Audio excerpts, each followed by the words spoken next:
আহমেদাবাদে গত 12ই জুন যে ঘটনাটি ঘটল সেটি কিন্তু খুব ভয়ানক একটি বিমান দুর্ঘটনা ছিল।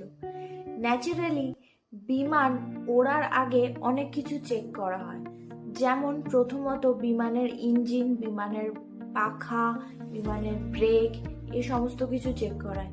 সেকেন্ড, চেক করা হয় বিমানের ভেতরে লাইট, এসি এগুলো ঠিকঠাক কাজ করছে কিনা, সিট বেল্ট। থার্ড, চেক করা হয় বিমানের ভেতরে জ্বালানি, ফুয়েল কতটা রয়েছে আর অক্সিজেনের পরিমাণ ঠিকঠাক আছে কিনা। ফোর্থ, বিমানের র্যাডার, জিপিএস এইগুলো ঠিকঠাক কাজ করছে কিনা, এইগুলো কিন্তু চেক করা হয়।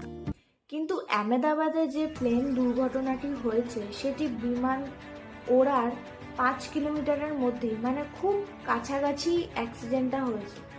এখন কথা হলো, এই সমস্ত কিছু নজরদারির পর তো বিমানটাকে ওড়ানো হয়। এইগুলো নজরদারির পরও কেন এত বড়, এত ভয়াবহ একটা দুর্ঘটনা ঘটলো আর এত মানুষ মারা গেল? এখনো এর পেছনের কারণ সম্পর্কে সঠিকভাবে কিচ্ছু জানা যায়নি। ব্ল্যাক বক্স পাওয়া গেছে, তবে ব্ল্যাক বক্স যতক্ষণ না, ব্ল্যাক বক্সের ভেতরকার রেকর্ডিং বা কিছু এগুলো যতক্ষণ না শোনা হবে ততক্ষণ কিন্তু এই সম্পর্কের আসল কারণ আমরা কিন্তু কেউই জানতে পারবো না। এটা নিয়ে কিন্তু এখনো তদন্ত চলছে।